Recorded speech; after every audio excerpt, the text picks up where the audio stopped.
Eu sou a Adriana e mais uma vez eu te convido para juntos aprendermos assentados aos pés de Jesus. Nós vamos aí continuar com mais um vídeo da série Mulheres da Bíblia, que tem abençoado tanto a minha vida e eu acredito que a vida de muitas outras mulheres e homens também, né? Porque a gente pode retirar tanto aprendizado da palavra de Deus, né? E eu quero falar sobre mais uma mulher que foi uma mulher muito castigada pela sociedade. Não sei se vocês sabem, as mulheres elas viviam à margem da sociedade, né? As mulheres, os homens andavam na rua e até as esposas andavam atrás das mulheres. E quando uma mulher falava, o homem não dirigia a palavra para ela em público, a não ser que fosse algo realmente determinado para que se fizesse naquele momento. E nós vamos falar de um caso muito tremendo aqui, que é a vida da mulher samaritana. Eu vou fazer um resumo breve e vou iniciar na palavra, onde os samaritanos eram povos que há tempos atrás eles eram povos de Deus, né? E que os inimigos da Assíria entraram na cidade dos samaritanos e eles coabitaram com as mulheres e os homens pegaram mulheres para poder ter filhos, tiveram um relacionamento e as mulheres também se casaram com os homens da Síria. Então, eles foram considerados povos impuros. Por quê? Porque o povo da Síria não acreditava no mesmo Deus que era aquele Deus que o Deus da Bíblia, que era o Jeová, o Deus Pai, né? E o povo da Síria, eles tinham outros costumes, outra doutrina, e eles eram repudiados pelos judeus. Então, esse povo samaritano, ele começou a viver uma vida dupla. Começou a viver uma vida com as raízes que eles tinham do conhecimento do Deus verdadeiro e do conhecimento de outros deuses, onde eles tinham que sacrificar seus filhos, onde a oportunidade do pecado era muito maior, e eles foram coabitando com esse pecado e foram aceitando muitas práticas do povo assírio. Então, os judeus repugnavam o povo samaritano.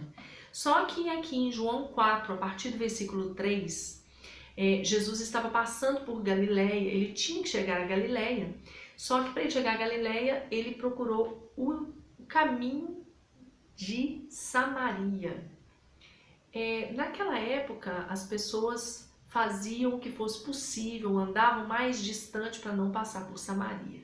Mas Jesus veio aí para quebrar, né, os estigmas, para quebrar a religiosidade, para quebrar a superioridade das pessoas que pensavam que eles eram melhores do que os outros. E Jesus veio fazendo essa grande quebra. E aí nós vamos iniciar a leitura em João 4, a partir do versículo 3. Eu vou ser um pouco mais rápida, porque senão vai ficar muito longo. Deixou Jesus a Judéia, retirando-se outra vez para a Galileia. E era-lhe necessário atravessar a província de Samaria. Chegou, pois, a uma cidade samaritana chamada Sicar, perto das terras que Jacó deu ao seu filho José. Estava ali a fonte de Jacó. Cansado da viagem, assentara-se junto à fonte por volta da hora sexta. Nisto veio uma mulher samaritana tirar água. Disse-lhe Jesus: dá-me de beber. Vamos começar por aqui. Então Jesus, ele não falou assim, eu vou dar a volta, eu não vou me juntar com esses pecadores. Não. Jesus, ele mostrou que ele seria capaz de passar no meio do pecado sem se contaminar. Se eles eram considerados pecadores, Jesus falou, não, eu posso passar por aqui e posso também amar esse povo, né? Então, eu creio comigo que, claro, Jesus já sabe de todas as coisas, é o Filho de Deus, né? E ele, o que ele fez? Ele pediu para que os discípulos fossem comprar algumas coisas de comer para eles, e Jesus ficou assentado sozinho junto àquela fonte. Aquela fonte, há muitos anos atrás, ela foi feita por Jacó, era chamada a fonte de Jacó, que ficava no alto do monte em Sicar. e Jesus estava ali. Por que será que Jesus estava naquela hora que a mulher samaritana chegou? Sabe, Jesus, ele sempre quer ter um encontro com você. Ele não olha para o seu pecado, ele não olha para a sua ferida, ele olha para você. E algo acontece quando ele olha para você. Ele começa um diálogo e aí ele fala com essa mulher, dá-me de beber. A mulher vira para ele e diz assim, porque aí no versículo 8 fala, né, que os discípulos tinham ido à cidade para comprar alimentos. Então lhe disse a mulher samaritana, no versículo 9, como, sendo tu judeu, pedes de beber a mim, que sou mulher samaritana? Porque os judeus não se davam com os samaritanos. Então, a primeira coisa que essa mulher assustou, porque, como eu disse no início, as mulheres elas eram repudiadas. Agora imagina, uma mulher samaritana e cheia de pecado. As pessoas iam olhar para ela e falar assim, afasta Jesus dessa mulher, porque o pecado dela vai pegar em você. Não, Jesus tinha um encontro marcado com aquela mulher. Era uma mulher que não tinha valor pela sociedade. Era uma samaritana com a qual os judeus não se davam com eles. E ainda por cima era uma mulher pecadora. Por que Jesus teria um encontro com uma mulher pecadora? Porque ele ama. Ele não ama o pecado, mas ele ama o pecador. E então, no versículo 10, replicou-lhe Jesus, se conheceres o dom de Deus e quem é o que te pede, dá-me de beber, tu que me pedirias, e ele te daria água viva.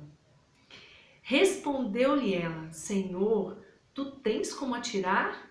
O poço é fundo, onde pois tem água viva? Você vê que até então, ela falava com Jesus, como pode tu, ela chamava Jesus de tu, como pode tu conversar com uma mulher samaritana? Como pode tu conversar comigo, que sou samaritano, você é judeu e eu sou uma mulher? Jesus falou, mulher, se você soubesse quem te pede água, você que me pediria a água viva. E aí, gente, eu imagino o coração daquela mulher, acendeu naquele momento. Porque só Deus sabe o que aquela mulher viveu. Para que aquela mulher estivesse no Monte Sicar, existiam outras fontes de águas mais próximas da cidade. E todas as vezes que as mulheres, elas costumavam ir na hora mais fresca do dia, elas iam juntas com outras mulheres. Só que essa mulher estava sozinha, no lugar mais distante. Eu imagino que o preconceito era tão grande que ninguém queria tirar a água do poço, da fonte junto com essa mulher. Eu imagino que ela não tinha ninguém para estar ao lado dela. Mas ela entendeu que existia uma água viva e ela começou a ter interesse. Aí ela passa a chamar Jesus de Senhor. Já não é mais o tu, um homem qualquer, já é Senhor. Então, és tu, porventura, maior do que Jacó, nosso pai, que nos deu o poço, do qual ele mesmo bebeu, e bem assim os seus filhos e seu gado? Perguntou a mulher. Afirmou-lhe Jesus, quem beber desta água tornará a ter sede. Aquele, porém, que beber da água que eu lhe der, nunca mais terá sede. Pelo contrário, a água que eu lhe der será nele uma fonte a jorrar para a vida eterna. Imagina a mulher negando emprestar o cântaro dela para que fosse retirada a água para dar a Jesus, porque ele não tinha o cântaro naquela hora, mas ele, pela sua misericórdia, ele iniciou uma conversa com ela. Você que está aí no Instagram, é uma pena, a gente ainda não tem o número de inscritos, né, necessário para que o vídeo seja todo completo. Então, eu faço parte do vídeo que eu consigo publicar aqui até 10 minutos e o restante está lá no meu canal no YouTube.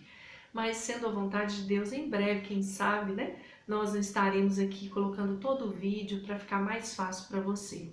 Mas acompanhe a gente lá, que Jesus tem algo grandioso para fazer através dessa palavra. Então, continua caminhando comigo aqui. Essa mulher, ela olhou para Jesus e falou, água viva é tudo que eu preciso. A água viva é tudo que eu preciso. E nunca mais eu vou ter sede. Ela entendeu que algo dessa água ia fazer, essa água ia fazer algo na alma, na vida dela de transformação. Então, disse-lhe a mulher: Senhor, dá-me desta água, para que eu não mais tenha sede, nem precise vir buscá-la. Disse-lhe Jesus: vai, chama teu marido e vem cá com ele. Ao que lhe respondeu a mulher: não tenho marido. Replicou-lhe Jesus: bem disseste, não tenho marido, porque 5 maridos já tiveste, e este agora que tens não é o teu marido, e isto disseste com verdade. Jesus, então, primeiro ele se apresenta a nós. Ele se apresenta e ele mostra para nós que ele tem essa água que mata a sede da alma. Essa mulher era uma mulher que vivia à margem da sociedade, primeiramente por ser mulher, segundo por ser samaritana e terceiro, porque a alma dela buscava algo tão profundo que ela saía de marido em marido. Ela trocava os seus problemas buscando dentro da sua alma uma cura que ela não conseguia trocando de marido, né? Às vezes você está nessa situação aí hoje, pensa que chutar o pau da barraca, vou trocar o meu marido, acaba com esse problema. Não, não acaba. Os problemas são feitos para a gente vencer, né? E o casamento é essa aliança que o Senhor fez, que muitas vezes sim a gente fala, eu vou desistir. Mas aí Deus derrama o amor e traz de volta o cheiro daquela aliança, né? Que no início a gente tinha aquele amor. O Senhor traz isso de volta. A gente não precisa ficar procurando um escape para nossa alma. Porque não é o marido, não é a esposa, não são os filhos, não é o pastor, não é a igreja. Não é isso que vai trazer nenhum escape para nós. Verdadeiramente o escape vem da fonte da água viva, que é Jesus Cristo. Só Ele tem essa água para jorrar. E aí então, Jesus falou com ela, você disse a verdade. Então olha como Jesus ele é. Ele sabia que aquela terra só tinha pecadores. Mas primeiro ele se apresenta. E quando a pessoa quer Jesus, quando a pessoa tem sede dessa fonte, Jesus então começa a mostrar para aquela pessoa que algo está errado, que ela está em busca de algo que não tinha valor.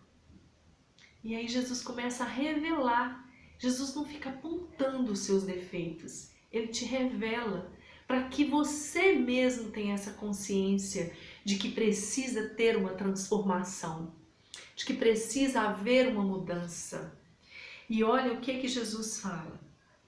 Aí no 19, ela fala, Senhor, disse-lhe, vejo que tu és profeta. Quer dizer, o Senhor é profeta, o Senhor acabou de revelar algo que poucos sabiam, ainda mais o Senhor sendo judeu, só aqui dentro da minha cidade que o povo sabe. Aí ela começou a acreditar em Jesus. Aí ela começa a levantar uma palavra, uma frase que ela vem trazer uma certa contenda, para trazer uma discussão. Mas olha o que Jesus fala. Aí ela fala assim, nossos pais adoravam neste monte, vós, entretanto, dizeis que é em Jerusalém o lugar que se deve adorar. Disse-lhe Jesus, mulher, podes crer-me que a hora vem, quando nem neste monte, nem em Jerusalém adorarás ao Pai. Vós adorais o que não conheceis, nós adoramos o que conhecemos, porque a salvação vem dos judeus. O que Jesus queria dizer? Vocês adoram o que não conhecem. Os samaritanos, eles acreditavam só nos 5 primeiros livros da Bíblia, né? Como tem algumas religiões que ainda hoje só acreditam nos 5 primeiros livros da Bíblia. Então eles acreditam em parte. E aquilo que eles não acreditavam, que eles não conheciam, eles não acreditavam. Por isso Jesus falava com ela, se vocês acreditam naquilo que vocês não conhecem, vocês ainda não conhecem. Os judeus, dos judeus havia salvação. Ele próprio era a salvação. Ele estava vindo. Mas ao mesmo tempo, ele trouxe a renovação para os judeus também. Porque os judeus também, eles estavam frios na fé. E Jesus veio trazendo um novo tempo. Tanto que Jesus ele veio e ensinava para aqueles que já conheciam o Velho Testamento. Porque até que Jesus morresse, existia apenas o Velho Testamento. Depois foram escrevendo através da inspiração do Espírito Santo o Novo Testamento. Então Jesus mostrou isso para ela. E Jesus fala com ela assim, mas mesmo assim, olha, vai chegar um tempo que não vai ser aqui no seu monte, porque naquele monte que eles adoravam ali, gente, era um monte em que Jerusalém tinha um monte, o templo. E antes eles adoravam lá. Antes eles queriam construir juntos, até com o povo de Judá, eles queriam construir aquele monte de em Jerusalém, aquele templo em Jerusalém, me perdoe. Só que o povo não deixou, porque falou, não, vocês são sujos, pecadores, imundos. Aí, por isso houve a grande rivalidade, porque eles queriam ajudar a construir o templo. Então, o que eles fizeram? Eles construíram o próprio templo no Monte de Sicá, que depois de um tempo esse templo foi derrubado. Só que olha que tremendo, Jesus fala com ela, vai chegar um tempo que não vai ser nesse Monte Sicá, que você vai adorar, não vai ser em Jerusalém, porque até então a palavra era a única que era em Jerusalém, todo mundo saía para adorar em Jerusalém, como você tem visto aí nos outros vídeos que eu tenho colocado, como Ana e Penina, que foram até Jerusalém adorar. Mas então Jesus dá um recado para ela, vem a hora e já chegou, em que os verdadeiros adoradores adorarão o Pai em espírito e em verdade, porque são estes que o Pai procura para ser seus adoradores. Deus é espírito e importa que os seus adoradores adorem em espírito e em verdade. Aí essa palavra fica para nós hoje. Nós não subimos ao monte para adorar, nós não vamos à igreja para adorar, a gente não vai a Jerusalém, não vai em Sicá, mas Deus procura aqueles que adoram ao Pai em espírito e em verdade. Então, nós não precisamos adorar falando para os outros ouvirem. Eu adoro no meu espírito, Deus sabe o tanto que eu amo, tanto que eu adoro. Quando eu louvo, eu vou estar em verdade adorando ao Senhor. Nas minhas atitudes eu vou estar em verdade, assim eu quero. Sou cheia de falhas, cheia de erro, mas peço ao Senhor que eu chegue nessa plenitude, porque é um anseio do meu coração. Espero que seja o seu, já que você está até aí ouvindo comigo esse vídeo. Eu creio que é o seu anseio também. Então, nós vivemos esse momento em que Jesus nos deu a liberdade para adorá-lo. E essa mulher entendeu aquilo e ela falou assim, eu sei, respondeu a mulher, que há de vir o Messias, chamado Cristo. Quer dizer, mesmo ela sendo samaritana, ela esperava o Cristo, ela esperava o Messias.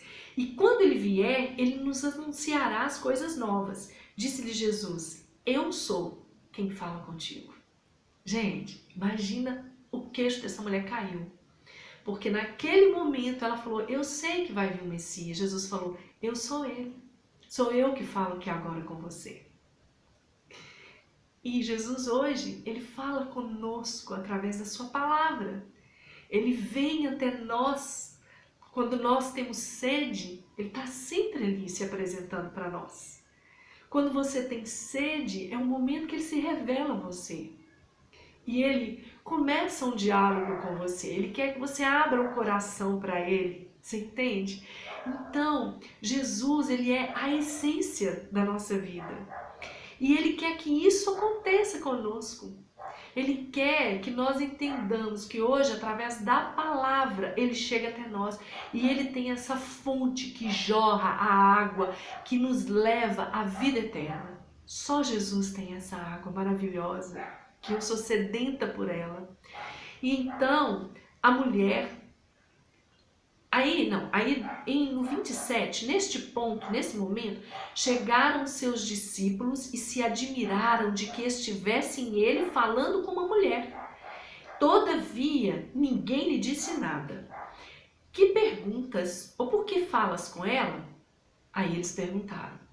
Então, eu vou passar para o outro versículo, mas antes eu vou falar um pouquinho desse.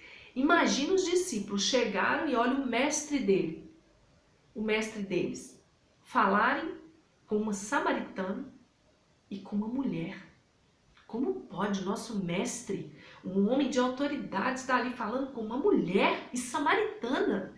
Eles não devem ter entendido nada. E aí eles devem ter começado a entender a partir desse próximo versículo aqui, no 28. Quanto a mulher, ela deixou o seu cântaro, ela até esqueceu aquela água dela ali. Ela esqueceu aquilo que ia matar a sede do corpo, porque ela ficou tão maravilhada com o que ela recebeu na sua alma, que ela deixou o seu cântaro, foi para a cidade e disse para os homens: vinde comigo, vinde e vede um homem que me disse tudo quanto eu tenho feito. Será este porventura o Cristo? Saíram, pois, da cidade e vieram ter com ele. Então, para terminar, eu anotei aqui no versículo 40 e 42, eles vieram com ela para ver se ela realmente falava a verdade. Imagina uma mulher que não tinha voz diante de um público, diante de uma sociedade. As pessoas pararam para ouvir porque alguma transformação tinha acontecido na vida daquela mulher. Ela deve ter chegado tão maravilhada, tão cheia da presença de Deus dentro dela. E aí no versículo 40, vindo pois os samaritanos ter com Jesus, pediram-lhe que permanecesse com eles, e ele ficou ali com eles 2 dias. E diziam à mulher: já agora não é pelo que disseste que nós cremos, mas porque nós mesmos temos ouvido e sabemos que este é verdadeiramente o Salvador do mundo. Olha que coisa maravilhosa! Essa mulher foi a primeira mulher que entrou em Samaria falando de Jesus, através de uma mulher que não era nada, que não era ninguém, que não era reconhecida pela sociedade. A voz dela foi ouvida e ela trouxe outros e a salvação entrou em Samaria. Assim como em nós hoje. Imagina se Jesus olhasse para mim antes dele, o que Jesus via em mim? O que ele via em você? Será que ele viu o que os homens viam? Daquela época, até os discípulos que andavam com Jesus, eles não viram nada bom naquela mulher, mas Jesus veio. E ele veio e olhou a essência, ele olhou você, pelo que você é, não pelo que você faz. Ele olhou você com amor, porque Deus o Pai te formou, porque Ele te formou, porque Ele derramou amor pela sua vida e Ele te quer de volta para Ele. E esse amor exala, e Ele é o Salvador do mundo que não faz acepção de pessoas. E hoje, se você está na condição dessa mulher, ou de um homem que não tem valor diante da sociedade, às vezes você é um drogado, às vezes você é um assaltante, às vezes você já assassinou, às vezes você já trocou de mulher umas 10 vezes, mas Jesus quer trazer a água viva para a sua vida também. E é desse Jesus que eu falo com você. E hoje eu vim falar da mulher samaritana, mas Jesus, ele faz parte da vida dessa mulher samaritana. E as características dessa mulher, eu coloquei, ela era humilhada, sozinha, porque ela chegou sozinha para buscar água, coisa que as mulheres não faziam. Jesus falou: você já tem 5 maridos, já tivesse, e o 6º nem é o seu marido. Ela já estava com o 6º, ela estava ainda sozinha, porque ela foi até aquele lugar sozinha, cheia de dor, porque só ela sabe o que a sociedade trazia para ela, do que eles a chamavam, de como era viver uma vida tão solitária. E mais, ela era uma mulher que tinha sede de transformação, sede de Deus, tanto que ela falou: nós esperamos Messias, eu sei que ele vai vir. E você tem sede de Deus? Você tem sede de ser transformada ou transformado? Você anseia por essa transformação de Jesus na sua vida? Só que além dela receber essa transformação, ela não se preocupava com o que os outros diziam. Ela podia ter falado: agora que eu tenho essa vida jorrando dentro de mim, eu vou voltar lá para aquele povo, não. Não vou voltar para lá, não. Porque aquele povo ali me massacrou, eles não queriam nada comigo, ninguém me deu valor. Eu vou anunciar Jesus para outros lugares, para as pessoas que merecem. Não. Ela não se preocupou com quem ela era. Ela voltou até aquele lugar porque ela tinha convicção que ela tinha sido transformada. Então, se você é essa pessoa que acha que não tem valor, mas que quando Jesus entrar, ainda hoje, eu creio, na sua vida, ou você que já recebeu Jesus e está escondendo Jesus com maior vergonha de falar dele, achando que você não tem o direito de falar, você tem direito de falar de Jesus, porque ele já te lavou, já te redimiu, ele te fez nova criatura. Em Cristo você é nova criatura. Agora abre a sua boca, anuncia as grandes obras do Senhor. Seja como essa mulher, uma grande evangelista. Traz, quem sabe, aqueles que te maltrataram, quem sabe aqueles que riram de você, que disseram que você não tinha valor, que você não era ninguém, que para você não tinha mais salvação. Apresenta para eles, como diz aqui no versículo 42 de João 4, apresenta para eles o Salvador do mundo, Jesus Cristo. Você possa ser abençoado com essa palavra e você possa compartilhar essa palavra. Leve vida, seja evangelista, seja como essa mulher samaritana que recebe a transformação, mas não guarda o tesouro só para você. Leve esse tesouro, a palavra do Senhor é um tesouro, a palavra do Senhor transforma. E eu conto com você para isso. Que Jesus derrame graça sobre sua vida. E que nessa palavra tão humilde que sai aqui do meu coração, porque eu tenho essa sede de falar do Senhor. E eu tenho sede de ver vidas transformadas. Me ajuda nessa missão. Vamos juntos transformar as vidas através de Jesus, porque nós não somos nada, nós não somos nada. Mas, no entanto, mesmo não sendo nada, Ele coloca em nós um valor tão grande que Ele nos dá o direito de falar dele e de ser usados por Ele e de ser templo dele, casa dele, o templo do Senhor nesta terra. Jesus abençoe sua vida poderosamente, abençoe sua casa, sua família, seu trabalho e tudo que você colocar às suas mãos. Fica na paz, Senhor. Muito obrigada por mais uma vez estar aqui comigo.